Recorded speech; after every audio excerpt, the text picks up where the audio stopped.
TNPSC group 2 exams எழுதக்கூடிய அனைவருக்கும் Athiyaman academy மற்றும் அதியமான் புக் சார்பாக வாழ்த்துக்கள். எக்ஸாம்ஸை சூப்பரா பண்ணுங்க. இந்த எக்ஸாமுக்காக இவ்வளவு நாள் நம்ம உழைச்சிருப்போம். கண்டிப்பா கொஸ்டின் பேப்பர் கஷ்டமா இருக்கும் அப்படிங்கிற மைண்ட் செட்டோடய போங்க. குரூப் 4 கொடுத்த பாடம் நமக்கு கஷ்டமா இருந்தது அப்படின்னாலும் ஒரி பண்ண வேண்டாம்.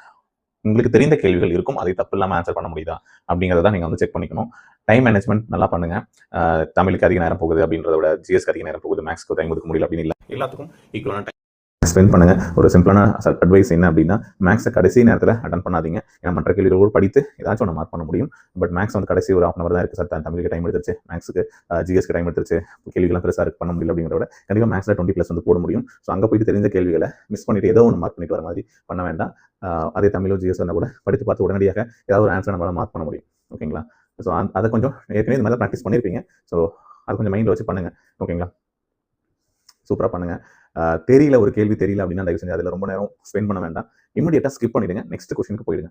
ஓகேங்களா? அது கடைசியாக பார்த்துக்கலாம். ஏன்னா ஒரு நிமிஷம் வெயிட் பண்ணி பார்க்குறோம், தெரியல, நல்ல பெரிய கேள்வியாக இருக்குது, படிக்காதா இருக்குது, கஷ்டமாக இருக்குது அப்படின்னாலும் வெயிட் பண்ண வேண்டாம். ஸ்கிப் பண்ணிவிட்டு அடுத்த கேள்விக்கு வந்து போயிடுங்க. ஓகேங்களா? தெரிந்த கேள்விகள் அங்கே கண்டிப்பாக இருக்கும். ஓகே, ஒரு 150 கேள்விகள் தெரிஞ்சிருக்கு, ஒரு 50 கேள்வி கஷ்டமாக இருக்கும், ஒன்றும் பிரச்சனை இல்லை. ஓகே, தெரிஞ்ச கேள்விகள் நல்லா ஆன்சர் பண்ணுறோம், 100% சரியாக பண்ணுறோம் அப்படிங்கிறது ரொம்ப முக்கியமானது இல்லையா? Okay, all the best. சூப்பராக பண்ணுங்க. இவ்வளோ நாள் ஒர்க் பண்ணதை நாளைக்கு 3 ஹவர்ஸில் எப்படி யூட்டிலைஸ் பண்ணுறீங்க அப்படிங்கிறது ரொம்ப ரொம்ப முக்கியம்.